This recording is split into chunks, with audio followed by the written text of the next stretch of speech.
అయ్యా మేము 4 సంవత్సరాల నుంచి పింఛను వస్తుండే మేము ఎల్లో తెచ్చి చెప్తున్నారు అయ్యా. నాకు పచ్చివాతం వచ్చిన మనిషిని, నేను నడవలేను. పోయిన నెలలో సచివాలయం పోయి వచ్చారు, పానం పోయింది. మాకు ఆడపిల్లలు చూసేలేరు, మగపిల్లలు లేరు నాయన. మేము నడవలేము. బ్యాంకులు వద్దు, ఏమొద్దు. ఆ చంద్రనారాయణ బాబులు కేసులు పెట్టి ఇట్లా వారెంట్ల మీద ఎందుకు అయ్యా ఇట్లా చేయటం? మాకు జగనే కావాలయ్యా. మీరే మాకు సాయం చేసి మాకు ఇంటికి తెచ్చి ఇచ్చేటట్టు చెయ్యండి అయ్యా. మీ పిండి ఉంటుంది, మాకు జగన్నే కావాలయ్యా. ఆయనే నాకు పిచ్చ పెట్టిండు అయ్యా, మర్చిపోలేమయ్యా. ఆయన మళ్ళీ రావాలయ్యా.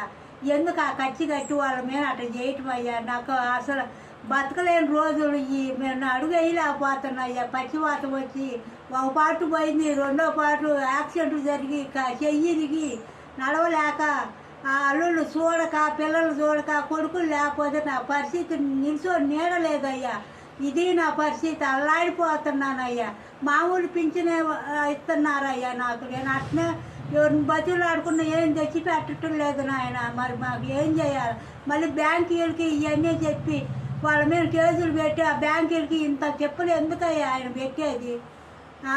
మాకు ఆ జగనే రావాలయ్యా. జగన్ పొన్నాను మాకు ఒడ్డున వేసిండు అయ్యా. నాకు ఆయనే పింఛన్ ఇచ్చిండు అయ్యా. మళ్ళీ మాకు ఇంటికి తెచ్చి ఇచ్చేటట్టు మీరు పుణ్యం కట్టుకొని సాయం చేయండి అయ్యా. మీకు పుణ్యం ఉంటుంది అయ్యా. దిక్కులేని పక్షిలాగా నేను అడుగుతున్నాను అయ్యా. నా బోటోళ్ళు ఎంతమందో ఉండారయ్యా, ముసివాళ్ళు, దిక్కులేని వాళ్ళు. అందరికి ఆదరిస్తున్నావు, అన్నం పెడుతున్నావు. ఈ ముసివాళ్ళకి కూడా ఆశ్రయంలో మంచి ఉంటే చేసి మాకు సాయం చేయయ్యా. జగన్ పుణ్యాన్ని మాకు న్యాయం జరుగుద్ది కోరుకుంటున్నాం అయ్యా. ఆయన రావాలని పతే కోరుకుంటున్నాను అయ్యా.